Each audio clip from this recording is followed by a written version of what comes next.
दो हमशक्ल बहुएं और सास परेशान। अरे हरामखोर, तेरी इतनी हिम्मत कि तूने मेरी ही पीठ पीछे इतना बड़ा छुरा घोंपा।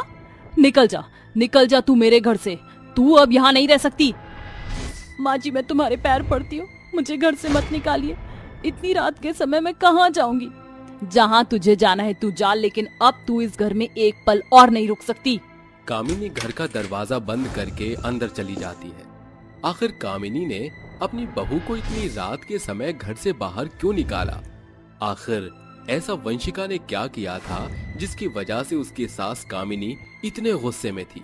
आइए कहानी में थोड़ा पीछे चलते हैं। पिताजी कहाँ हैं आप? अरे क्या हुआ बेटी, क्यों चिल्ला रही हो? ये देखो, मेरी साइकिल टूटी हुई है। ये सब किसने किया? जरूर ये सब वंशिका ने ही किया होगा। उसको मैंने मना किया था कि मेरी साइकिल ना चलाए। वंशिका कहाँ हो तुम? अरे जल्दी यहाँ पर आओ। आ गई पिताजी। क्या हुआ पिताजी, आप इतने गुस्से में क्यों हो? अरे तुमने हंसिका की साइकिल क्यों तोड़ी जब उसने तुम्हें मना किया था चलाने के लिए? लेकिन मैंने साइकिल नहीं तोड़ी, इसे कोई गलतफहमी हुई है। मैंने खुद तुम्हें मेरी साइकिल चलाते हुए देखा था। झूठ मत कहो। लेकिन मैं झूठ क्यों बोलूंगी? अरे बस करो, बहुत हुआ। हर रोज तुम दोनों के झगड़े देखकर मैं परेशान हो चुका हूँ, इसलिए मैंने तुम दोनों की शादी का फैसला किया है। लेकिन पिताजी, हमारी शादी की इतनी जल्दी क्या है? तुम दोनों की शादी होने के बाद तुम दोनों मेरा सिर खाना बंद कर दोगी। अरे तुम्हारे जुड़वा होने से मैं परेशान हो गया हूँ। ऐसा कहकर राजेश वहाँ से चला जाता है और कुछ ही दिनों में एक अच्छा सा घर देखकर उन दोनों बहनों की शादी एक ही घर के दो लड़कों से करवा देता है। बेटी वंशिका, तुम बहुत समझदार हो। अपना और अपनी बहन हंसिका का ख्याल रखना। दोनों विदा होकर अपने ससुराल आ जाती हैं। ससुराल आने के बाद वंशिका घर की जिम्मेदारी को संभालना शुरू कर देती है। वहीं हंसिका जब देखो टीवी या बाहर घूमना और रात को देर से घर आना करती रहती है। एक दिन उसकी सास कामिनी रात को पानी पीने के लिए उठती है। अरे ये क्या, कमरे में तो पानी ही नहीं है। एक काम करती हूँ, रसोई से जाकर ले आती हूँ। कामिनी अपने कमरे से रसोई में जा रही होती है कि तभी उसे घर के दरवाजे से हंसिका आती हुई नजर आती है। अरे ये इतनी रात गए, हंसिका कहाँ से आ रही है? कामिनी उसे देखती ही रह जाती है, जिसके बाद हंसिका चुपचाप अपने कमरे में चली जाती है। कामिनी अपने मन में सोचती है, इतनी रात को ये कहाँ से आ सकती है? मुझे तो कुछ गड़बड़ लग रही है। कल सुबह ये बात मुझे पूछनी ही होगी। पानी पीने के बाद कामिनी सोने के लिए चली जाती है। अगले दिन सवेरा होते ही हंसिका अपनी रात की साड़ी लेकर अपनी बहन वंशिका के कमरे में जाती है और उसे साड़ी देते हुए कहती है, ये लो बहन, ये साड़ी मैं तुम्हें देना चाहती हूँ। ये तुम पर बहुत खिलती है, आज तुम इसे ही पहनना। वंशिका खुश हो जाती है और हंसिका से साड़ी ले लेती है, जिसके बाद वंशिका हंसिका की साड़ी पहनकर रसोई में जाकर नाश्ता बनाना शुरू कर देती है।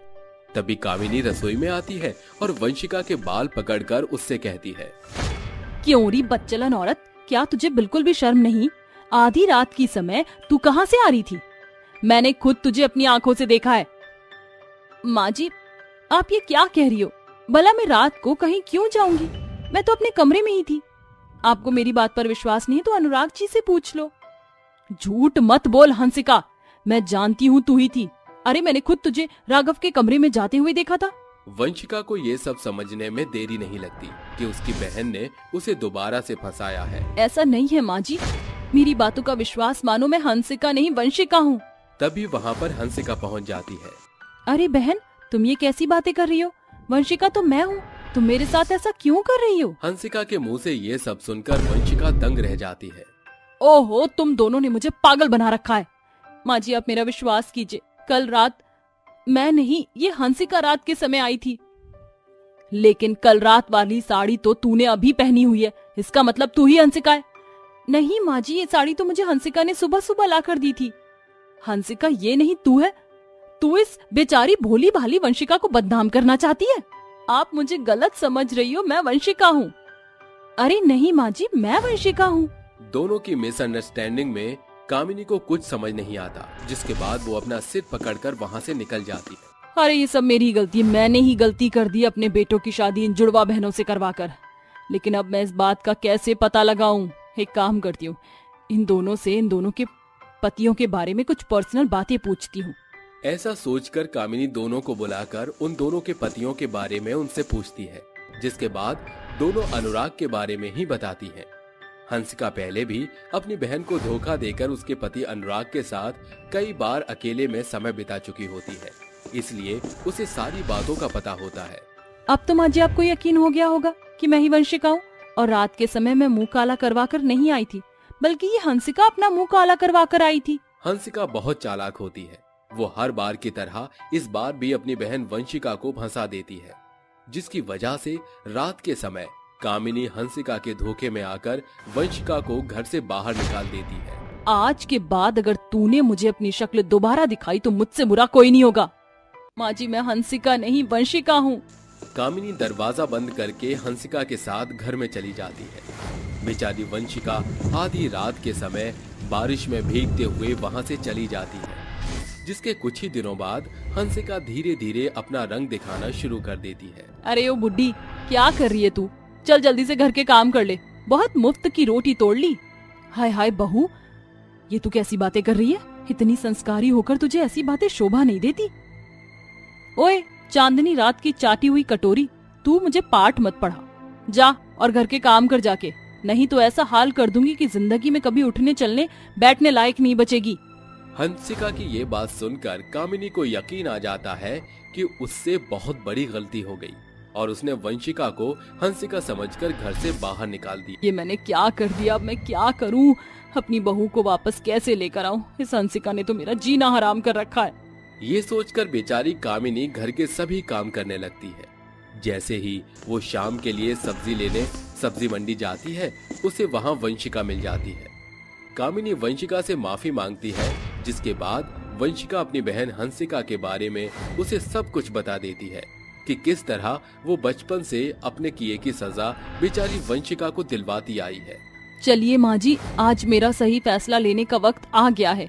वंशिका अपनी सास कामिनी के साथ उसके घर आती है, जिसके बाद वो पूरी सच्चाई राघव और अनुराग को बताती है। जिसके बाद वो अपनी बहन हंसिका से कहती है, बहन मैं तुम्हें कोई सजा तो नहीं दे सकती, क्योंकि तुम मेरा ही खून हो, इसलिए मैं अपने पति और अपनी सास को लेकर यहाँ से हमेशा के लिए जा रही हूँ। रुको भाभी, मैं इस बदचलन औरत के साथ नहीं रहना चाहता, मुझे भी अपने साथ ले चलिए।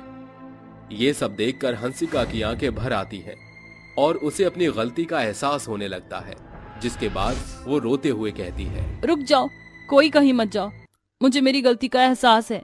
मैं मानती हूँ मुझसे बहुत बड़ी गलती हो गई, लेकिन आइंदा मैं ऐसी गलती कभी नहीं करूंगी। गलती करने वाले को एक दूसरा मौका देना चाहिए। क्या मुझे एक मौका मिलने का कोई अधिकार नहीं? वंशिका उसकी बात मान लेती है और उसे एक आखिरी मौका दे देती है, जिसके बाद पूरा परिवार एक साथ खुशी खुशी उसी घर में रहने लगता है।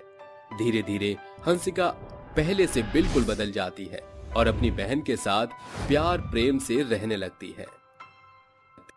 बारिश में बहू का ढाबा। जिला बनारस में स्थापित प्रख्यात मंदिरों में प्रतिदिन अनेकों श्रद्धालुओं की भीड़भाड़ होती थी। वहां से थोड़ी कोस की दूरी पर सास बहू भोग नाम से एक मशहूर ढाबा था, जिसे रुचिका और मंदा नाम की दो सास बहू चलाया करती थी। उनके ढाबे पर प्रतिदिन 50 किलो चावल, 50 किलो आटा, 10 किलो दाल और कट्टे भरकर सब्जियों की खपत हुआ करती थी। ढाबे पर लंबी चौड़ी कतार में खड़े लोग टेबल खाली होने की राह देख रहे थे। अरे मंगलू, ससुरे तू ये हमके कौन से ढाबे पर उठा लाया? कितना भीड़ भड़का है यहाँ। अरे एक बार इस ढाबे का खाने का चटकारा लगाकर देख, हम मजा आ जाएगा। दोनों सास बहू मिलकर ढाबा संभाल रही थी। जहां एक और रुचिका झटपट सब्जी काट रही थी, वहीं दूसरी ओर मंदा भट्टी की तपिश झेलकर रोटी सेक रही थी। टेबल खाली होते ही रूपम और मंगल फट से वहां पसर जाते हैं। तभी रुचिका कहती है, सास बहू भोग ढाबे पर आपका स्वागत है। आपके खाने के लिए क्या लेकर आऊं? मोहतरमा पूछत तो ऐसा रही हो जैसे 56 भोग की वैरायटी हो ढाबे के खाने में। वैसे क्या मौजूद है खाने में?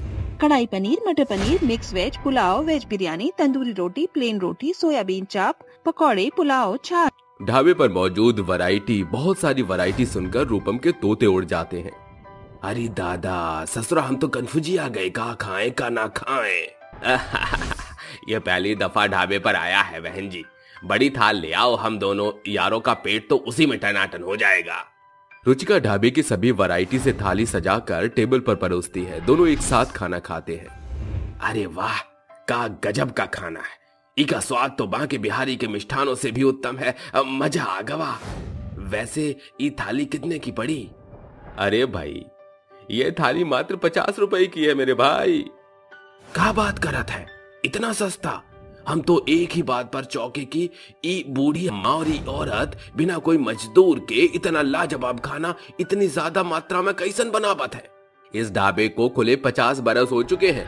अब तो इन सास बहू को नमक मिर्च के स्वाद का भरपूर अंदाजा हो गया है। एकदम नपातुला हाथ है इनका भैया। इस ढाबे से इन्होंने वो सब हासिल किया है जो एक सरकारी नौकर भी नहीं कर सकता है। अरे आपन धंधा कोनो की चाकरी करे से लाख बेहतर है। खाने का मोल चुकता करके दोनों दोस्त ढाबे से विदा लेते हैं। समय का चक्र यूं ही घूमता रहता है। सास बहू का ढाबा बखूबी चल रहा था। तभी रुचिका की निगाह दीवार पर टंगी घड़ी की सरकती सुइयों पर जा रुकती है। माँ जी, 10 बजने को है। ढाबा बंद करने का समय हो चुका है। दोनों सास बहू ढाबे का सामान समेटकर रास्ते में चलती हुई पुरानी स्मृतियों में खो जाती हैं। बहू, जब भी मेरी नजर ढाबे के बोर्ड पर पड़ती है, मेरा सीना फूले नहीं समाता। मुझे आज भी वो दुखद मंजर भली तरह याद है। रुचिका और संतोष का विवाह पारिवारिक रजामंदी से मुकम्मिल हुआ था। घर में सुख समृद्धि का कोई अभाव नहीं था। संतोष एक बड़े कारखाने में मुनीम का काम करता था। मालिक उसके काम से बेहद खुश था। वो उसे बढ़ चढ़कर पगार देता था। शाबाश संतोष, एक तेरे ही काम से तो मुझे संतोष मिलता है। ये ले तेरी महीने भर की पगार। उस रोज संतोष खुश मन से घर लौट कर आता है। क्या बात है मेरे लाल, आज तू बड़ा चहक रहा है। माँ, मेरे मालिक ने मेरी पगार बढ़ा दी। अजी, वो यूं ही थोड़ी आप पर मेहरबान है। वो भली भांति जानते हैं कि उनका कारखाना मुख्य तौर से आपके द्वारा चलता है। मैं तो कहती हूँ आप अब अपने खुद के कपड़ों की मिल खोल लीजिए। ईश्वर की दया से इस घड़ी पैसे भी हैं और आपको अच्छा खासा तजुर्बा भी है। संतोष तमाम पैसे लगाकर कपड़ों की मिल खोल लेता है। सफलता उसके कदम चूमने लगती है। यह खबर फूलचंद के कानों में पड़ती है और वो बदले की भावना से रोष में आकर रात के अंधेरे में उसके कारखाने को आग में झोंक देता है। आधी रात संतोष की फोन की घंटी बजने पर वो खबर सुनकर हड़बड़ाहट में गाड़ी चलाकर आ रहा था कि बीच रास्ते में उसकी बुरे तौर पर दुर्घटना होती है। कुछ लोग उसे अस्पताल में दाखिल करते हैं। दोनों सास बहू कलेजे पर हाथ धरे अस्पताल में आती हैं। मैं संतोष जी की पत्नी हूँ। कहाँ है मेरे पति, कैसे हैं? देखिए, दुर्घटना में आपके पति के पैरों की जान चली गई है। ये बड़ा ही रेयर केस है। संतोष के पैरों की स्थिति बदलने की खातिर वो घर की तमाम जमा पूंजी झोंक देती है, मगर संतोष के पैरों की हालत टस से मस नहीं होती। संतोष जी के पैरों में हमने सब कुछ न्यौछावर कर दिया। अब कुछ भी नहीं बचा। खाने के भी लाले पड़ चुके हैं। हमको कुछ करना होगा। क्यों ना हम खाने का ढाबा खोलें? हमारे पास एक वक्त का खाना खरीदने के खातिर भी एक फूटी कौड़ी नहीं।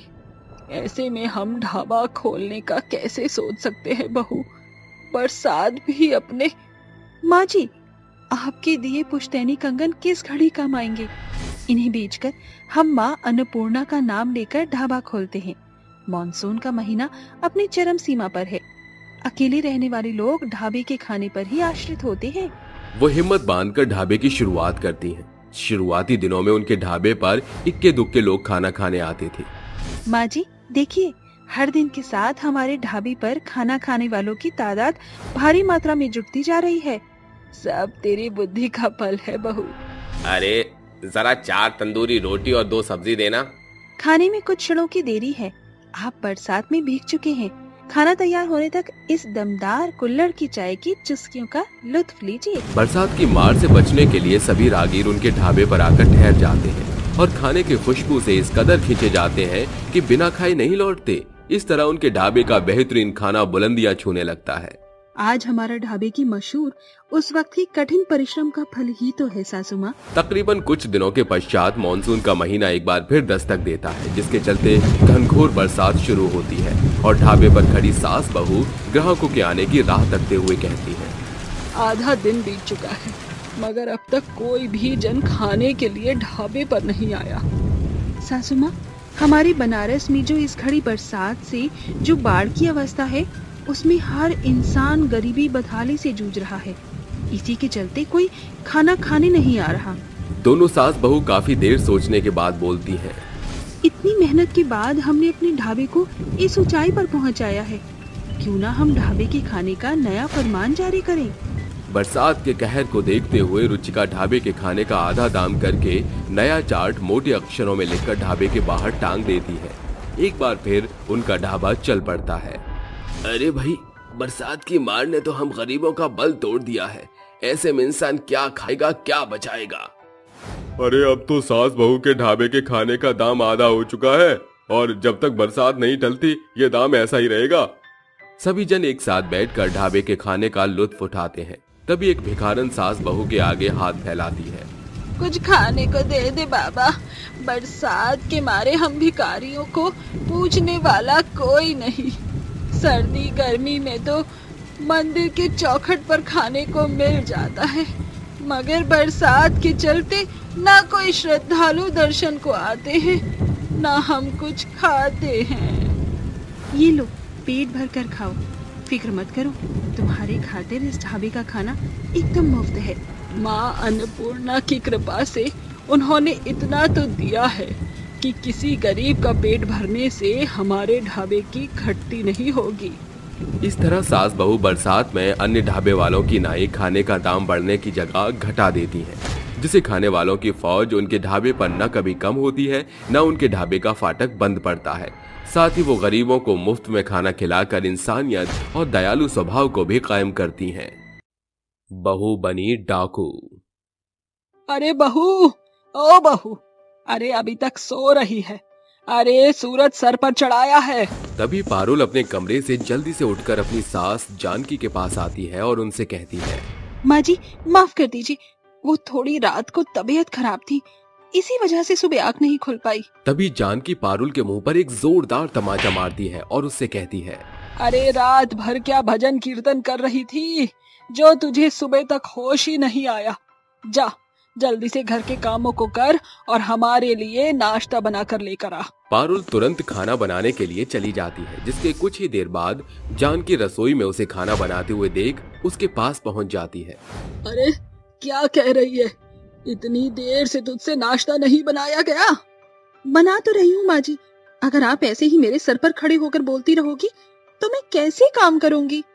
कल मुंही करम जली कहीं की, तू मुझसे जबान लड़ाती है, तेरी जुबान पर आग पड़ जाए। रुक करम जली, मैं तुझे अभी बताती हूँ। जानकी पारुल का हाथ पकड़कर उसका हाथ मोड़ देती है और उसके हाथ को तुरंत गरम गरम तवे पर रख देती है, जिसकी वजह से बेचारी पारुल का हाथ जल जाता है और वो जोर जोर से चीखने लगती है। तभी वहां पर पारुल का ससुर मनोहर पहुंच जाता है और ये सब देखकर जानकी से पूछता है, जानकी ये तुम क्या कर रही हो, पागल हो गई हो क्या? मनोहर को देखकर जानकी एकदम से चुप हो जाती है। तभी मनोहर किचन में आता है और पारुल का हाथ पकड़ लेता है। अरे तुम इसका हाथ तवे पर रखकर क्यों जला रही हो? अगर जलाना ही है तो सीधा गैस पर जलाओ ना। ऐसा कहकर मनोहर पारुल का हाथ तवा से हटाकर गैस पर जलाने लगता है। पारुल बेचारी पहले से भी ज्यादा चीखने चिल्लाने लगती है। आई छोड़ दो, मुझे छोड़ दो, मुझे बहुत दर्द हो रहा है, भगवान के लिए मुझे छोड़ दो, मुझ पर इतना अत्याचार मत करो। तो जैसी उल्टा बहू के लिए तो ऐसा ही करना ठीक होगा। ऐसा कहकर मनोहर जानकी के साथ वहां से चला जाता है। वहीं दूसरी तरफ बेचारी पारुल को जले हुए हाथों से ही घर के बाकी सारे काम करने होते हैं। पारुल एक गरीब परिवार से थी। उसके माता पिता बहुत ज्यादा गरीब थे। बहुत ही मुश्किलों से उसके माता पिता ने उसकी शादी की थी, लेकिन शादी के कुछ ही महीनों में उसका पति कमाने के लिए शहर चला गया था, जिसके जाते ही उसके सास ससुर ने उसके ऊपर अत्याचार करना शुरू कर दिया। विक्रम जी, आप कब तक वापस लौटेंगे? मुझे आपकी बहुत याद आ रही है। माँ बाबूजी मेरे साथ बहुत बुरा बर्ताव करते हैं। पारुल अपने पति की तस्वीर को गले से लगाकर सो जाती है और ऐसे ही वो हर रोज अपनी सास और अपने ससुर के अत्याचारों को सहन करती रहती है। दिन प्रतिदिन उनके अत्याचार बढ़ते रहते हैं। एक दिन जानकी अपने पति मनोहर से अपने कमरे में बैठे बैठे कहती है, अरे बहुत हुआ अब इसका, अब मुझे ये अपने घर में एक आग भी नहीं भाती। मैं इस पारुल नाम की चिड़िया से छुटकारा पाना चाहती हूँ। जब हमें इससे छुटकारा मिलेगा तभी तो हमारा बेटा सारी प्रॉपर्टी और सारा पैसा हमारे ऊपर खर्च करेगा। इससे छुटकारा पाने के लिए मेरे पास एक बहुत अच्छा प्लान है। जैसे ही ये छत पर कपड़े सुखाने जाएगी, हम दोनों उसी वक्त इसे छत से धक्का दे देंगे, जिसके बाद हमें इस पारुल नाम की चिड़िया से छुटकारा मिल जाएगा। ऐसा कहकर जानकी मनोहर के साथ बैठी हुई हंसने लगती है, लेकिन ये सब पारुल उनके कमरे के दरवाजे में खड़ी होकर सुन लेती है। जिसके बाद वो अपने सारे काम निपटा लेती है और रात होने का इंतजार करने लगती है। जैसे ही रात होती है, पारुल घर से भागने की पूरी तैयारी में होती है। विक्रम जी, मुझे माफ कर दीजिएगा। मैं तो इस परिवार को जोड़कर रखना चाहती थी, लेकिन इस घर के लोग तो मुझे ही मारने पर तुले हैं। इससे पहले कि माँ बाबूजी मुझे मारे, मैं यहाँ से हमेशा के लिए चली जाती हूँ। ऐसा कहकर पारुल तस्वीर को अपने सीने से लगाती है और रोने लगती है। आधी रात के समय पारुल अपना सामान लेकर घर से बाहर निकल जाती है और चलते चलते जंगल में एक नदी के किनारे पहुंच जाती है, जहां बैठकर वो रोती हुई कहने लगती है, कैसा नसीब है मेरा। एक अच्छा खासा पति होने के बाद भी मेरे ऊपर इतने अत्याचार होते रहे, और मेरे सास ससुर तो मुझे बिल्कुल पसंद ही नहीं करते। क्या मैं इतनी बुरी हूँ? पारुल ऐसा सोच सोच कर बहुत ज्यादा परेशान हो जाती है, जिसके बाद वो नदी में कूदने का फैसला लेती है। बहुत हुआ, अब मुझसे ये सब बर्दाश्त नहीं होता। इससे अच्छा तो मैं खुद ही मर जाती हूँ। जैसे ही पारुल नदी में कूदने वाली होती है, पीछे से कोई उसे पकड़ लेता है और पीछे की तरफ खींच लेता है। जैसे ही पारुल उठकर देखती है, उसके सामने कई सारे डाकू मुंह पर कपड़ा बांधे और हाथ में बंदूक लिए खड़े होते हैं। तभी एक डाकू पारुल से कहता है, अरे ओ लड़की, ये तुम क्या कर रही हो? अपनी जान खुद ही दे रही हो? कहीं तुम पागल तो नहीं हो गई हो? डाकू के मुंह से ये सब सुनकर पारुल जोर जोर से रोने लगती है। जिसके बाद पारुल अपने साथ हुई पूरी कहानी उन सभी डाकुओं को बताती है। पारुल की कहानी सुनकर डाकू मोहन उससे कहता है, देखो, हौसला रखो। जिंदगी में उतार चढ़ाव चलते रहते हैं, कभी भी हिम्मत नहीं हारनी चाहिए। अगर ऊपर वाले ने तुम्हें हमसे मिलाया है तो इसका कोई ना कोई कारण जरूर होगा। मेरी बात मानो और अपनी जान देने के ख्याल को मिटा दो। डाकू मोहन की बात सुनकर पारुल अपने आंसुओं को पोंछ लेती है, जिसके बाद वो उन्हीं के साथ काम करने के लिए तैयार हो जाती है। कुछ ही दिनों में सभी डाकू मिलकर पारुल को बंदूक और तलवार चलाना सिखा देते हैं। जिसके बाद वे सभी डाकू बड़े बड़े अमीर लोगों के घर में डकैती करना भी पारुल को सिखा देते हैं। एक दिन पारुल अपने गांव के सबसे अमीर घर में डकैती करने जाती है। साथियों, सभी चौकन्ने रहना। अगर पकड़े गए तो अपनी अपनी जान बचाकर भाग जाना। कुछ ही देर में पारुल हमला बोल देती है, लेकिन इस डकैती होने का सभी लोग इंतजार कर रहे थे।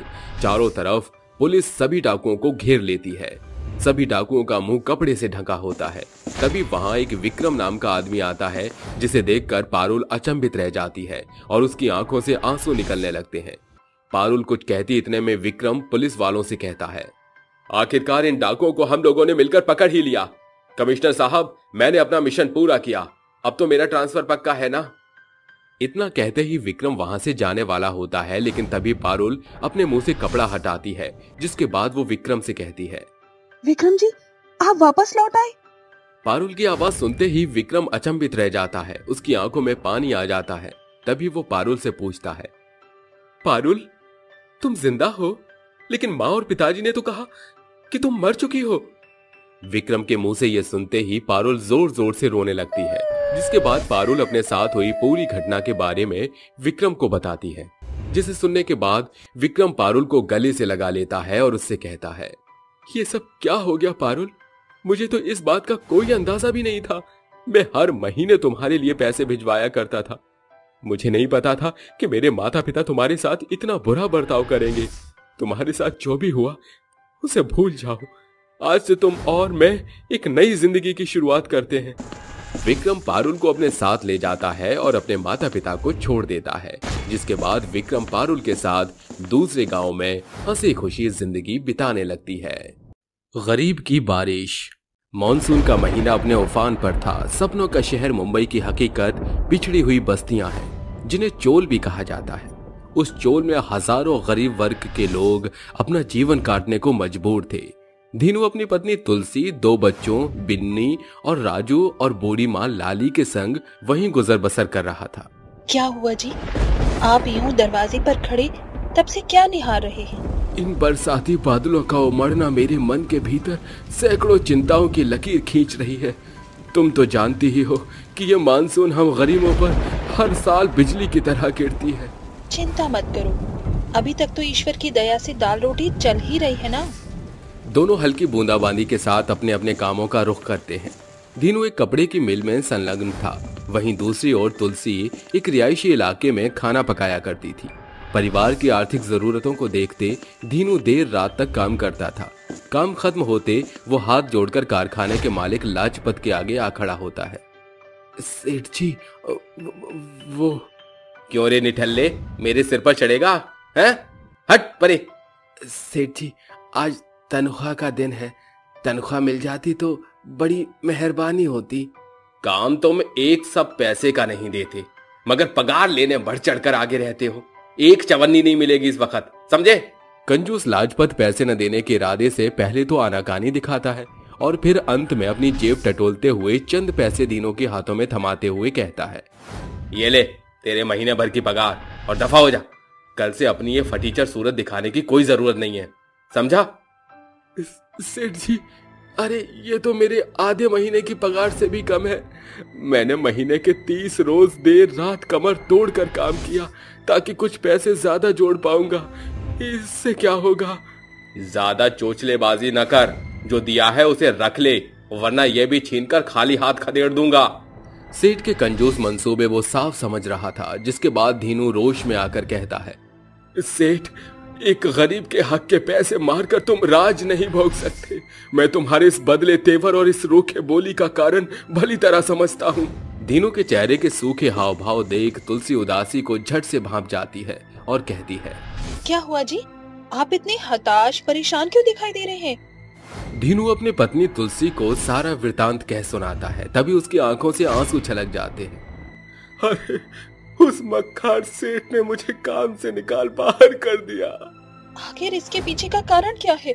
वो कंजूस लाजपत बड़ा शातिर है। गर्मियों के माह में कारखाने के कपास के कपड़े की मांग बढ़ने के चलते वो अनेकों मजदूरों को काम पर रखता है, मगर फिर हर साल बरसात के महीने में काम मंदा देखते ही वो आधे से ज्यादा मजदूरों को काम से खदेड़ देता है, और इस बार उसका शिकार मैं बन गया। फिक्र करना किसी नतीजे का हल नहीं है। चलिए खाना खा लीजिए, कल कोई और काम तलाश कर लेना। सभी खाने की थाली पर बैठते हैं। हर एक के हिस्से में 1.5 रोटी पड़ती है। आर्थिक गरीबी को देखते हुए न घर के बच्चे ज्यादा मांग जाहिर करते हैं, न बड़े। फिर लाली कहती है, धीनू बेटा, मेरी दवाइयाँ खत्म हो चुकी हैं। हाँ माँ, मुझे ध्यान है, मैं कल आपकी दवाइयाँ ले आऊंगा। सभी सो जाते हैं कि अचानक आधी रात आसमान काले बरसाती बादलों से घिर आता है और झमाझम बरसात शुरू होती है, जिसके चलते उनकी छत टपकने लगती है। बरसात की फुहार घर के हर एक कोने को घेर लेती है। बिछौने के गीलेपन से सभी की आंख खुल जाती है। राजू, बिन्नी, उठो बच्चों। अरे घबराओ नहीं, हम सब साथ मिलकर इस बरसात का मुकाबला कर सकते हैं। बूढ़ी लीला प्लाई पर बैठे घर को डूबता हुआ देखती है। बच्चे धीनू और तुलसी मिलकर बरसात के पानी को बाहर उड़ेल रहे होते हैं। कुछ घंटों के बाद, माँ, मेरा हाथ दुख रहा है, मुझसे और नहीं होगा। माँ, ये बरसात का पानी तो बढ़ता ही जा रहा है। माँ, मुझे डर लग रहा है। वो रात से लेकर सवेरे तक बरसात के पानी को बाहर उड़ेलते रहते हैं। अजीब बरसाती बादल तो एकदम जिद्दी होकर बरसते ही जा रहे हैं। तुलसी, हम चाहकर भी इस प्राकृतिक आपदा से भिड़ नहीं सकते। अगर हम रुके तो घर में बाढ़ लग जाएगी।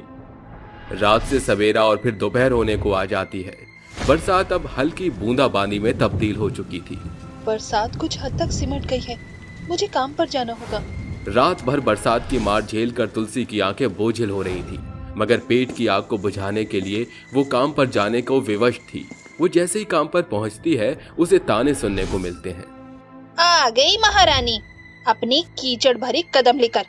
क्यूरी कामचोर, निठल्ली, सवेरे से कहाँ मर गई थी? मालकिन, कल रात बहुत तूफानी बरसात हुई थी।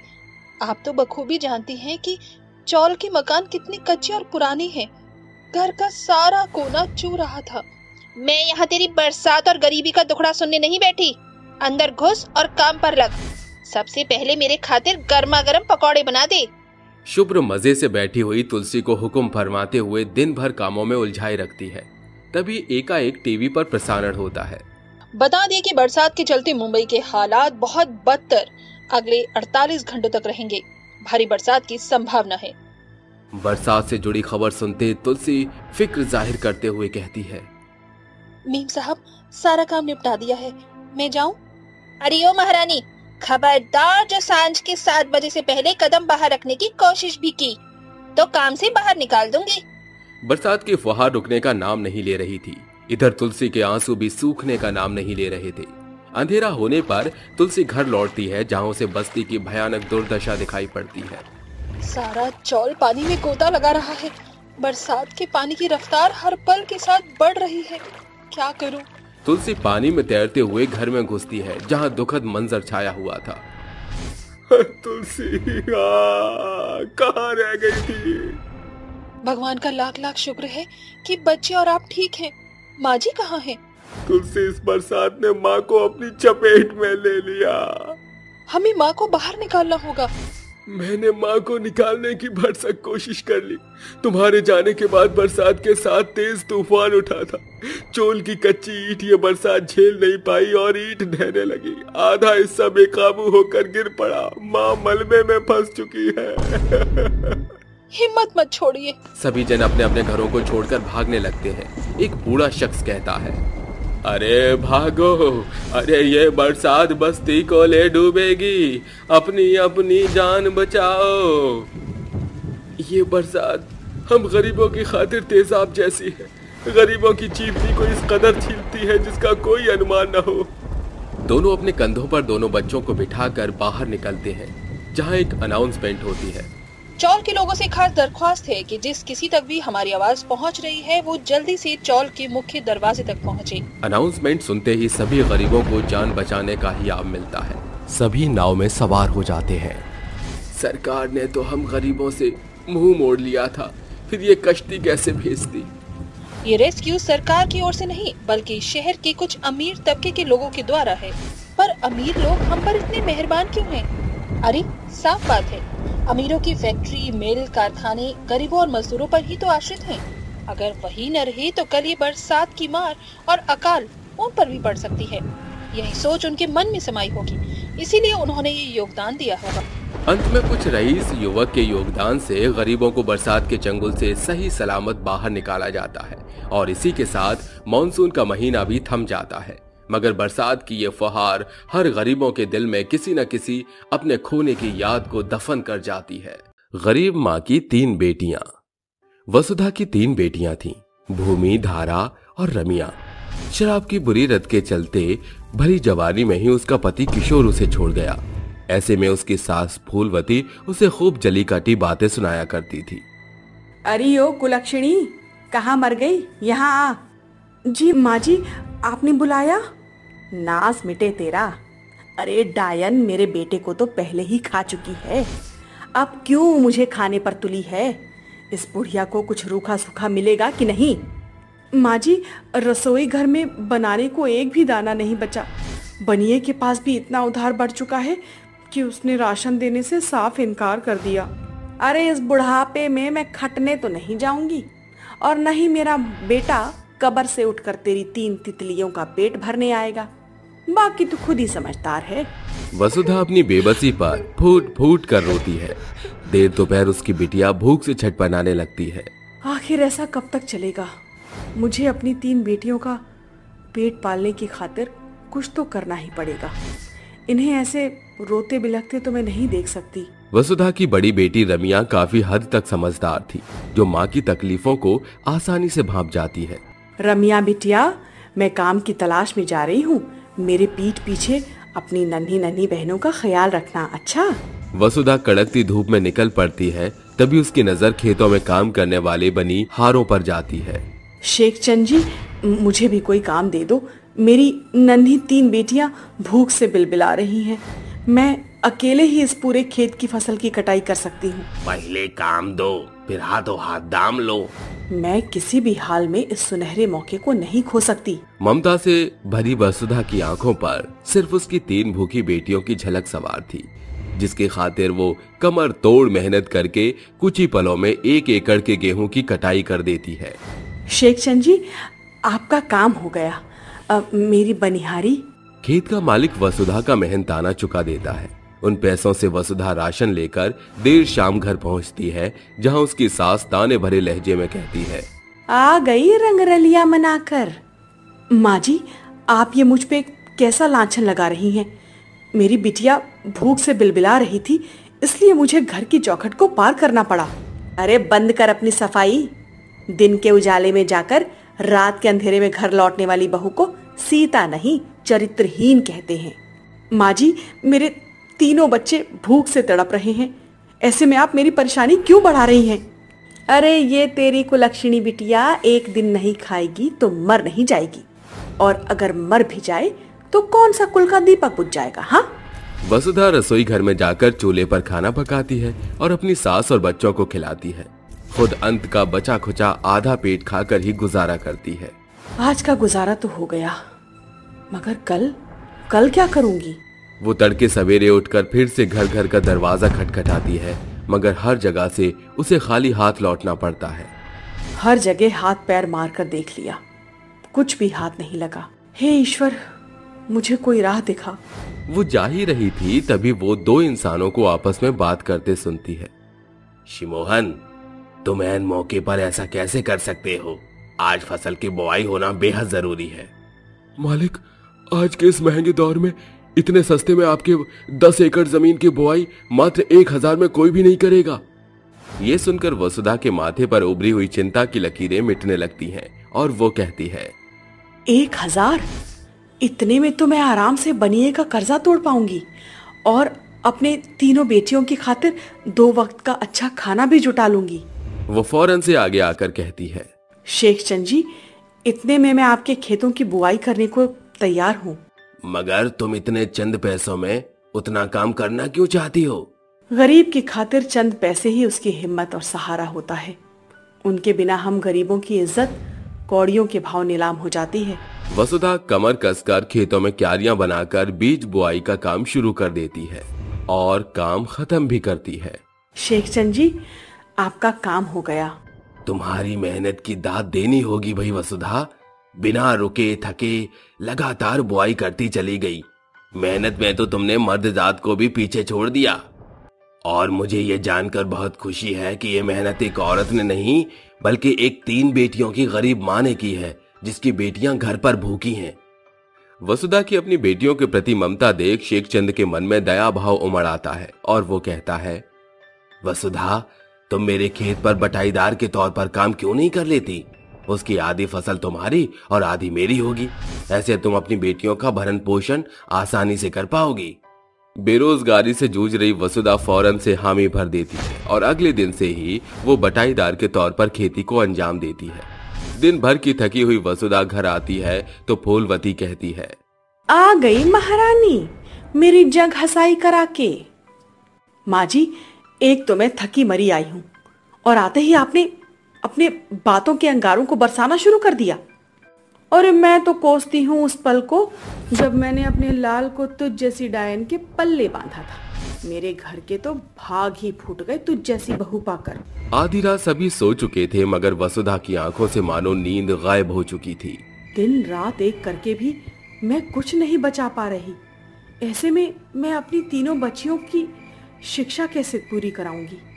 इस महंगाई के दौर में स्कूल की फीस आसमान छू रही है। एक भोर जब वसुधा हड़बड़ी में खेत की ओर बढ़ रही थी तो उसकी टक्कर उसके सालों पुराने अध्यापक से होती है, जिन्हें देख वो फूले नहीं समाती। प्रेमानंद सर, आप यहाँ? हाँ वसुधा, मैं तो यहाँ स्कूल का दौरा करने आया था। वसुधा उन्हें अपनी दुख भरी आप बीती बताती है।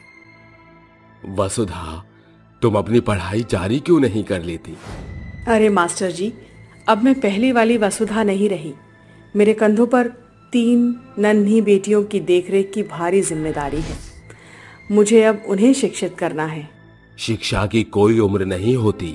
देखो, तुम मैट्रिक पास हो और तुम्हें खेती बाड़ी की भी भली जानकारी है, तो तुम परती जमीन लेकर खुद खेती करो। इससे तुम्हारी शिक्षा और तुम्हारी बेटियों के उज्जवल भविष्य में बड़ा लाभ पहुंचेगा। वो घर की जमीन को गिरवी रखकर परती जमीन खरीद कर न सिर्फ अपनी पढ़ाई जारी करती है, बल्कि अपनी बड़ी बिटिया रमिया के साथ मिलकर मौसमी सब्जियों की खेती किया करती थी, जिन्हें दिन भर वो बाजार में बेचती और आए हुए 4 पैसों से वो अपनी बेटियों का स्कूल में दाखिला कराती है। माँ देखो, हम तीनों पूरी कक्षा में अव्वल आए हैं। देखना माँ, एक दिन हम आपका नाम रोशन करके दिखाएंगी। यही सब देखना बाकी रह गया था। मुझ बूढ़ी का 4 अक्षर पढ़ने के लिए घर भी गिरवी रख दिया इस निर्बुद्धि ने।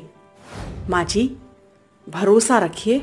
बरसों के संघर्ष के बाद वसुधा की पढ़ाई पूरी होती है। वो सरकारी विद्यालय में अर्जी डालती है, जहां के प्रधानाचार्य कहते हैं, मिसेस किशोर, मुबारक हो, आपको अध्यापक के लिए चयन किया गया है। वसुधा की कड़ी मेहनत रंग लाती है। उसे न सिर्फ अध्यापक का ओहदा मिलता है, बल्कि साथ ही उसकी सास का नजरिया एकदम बदल कर रख देता है। बहू, मुझे माफ कर दे। मैंने तेरी काबिलियत पे शक किया।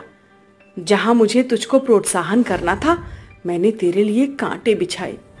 तू न सिर्फ एक माँ बनी, बल्कि एक पिता का फर्ज भी तूने बखूबी निभाया। माँ जी, आज मैं खुश हूँ, क्योंकि अब मैं अपने पैरों पर खड़ी हूँ, जिससे मैं अपनी तीनों बेटियों को उज्जवल भविष्य दे सकती हूँ। दोस्तों, आपने अक्सर सुना होगा कि विश्वास से भरी एक माँ वो सब कुछ कर सकती है जो शायद एक औरत न कर सके। वसुधा ने सालों पहले जबरन विवाह के फंदे में फंसकर शिक्षा का गला घोट दिया था, मगर अपनी बेटियों के भविष्य को चमका देना उसका मकसद था, जिसकी खातिर उसने बुलंद हौसले को जगाकर कड़ा संघर्ष किया और न सिर्फ अपनी गरीबी को जड़ से उखाड़ फेंका, बल्कि एक माँ होकर वो सब कुछ कर दिया जो करने का जज्बा सभी में नहीं होता।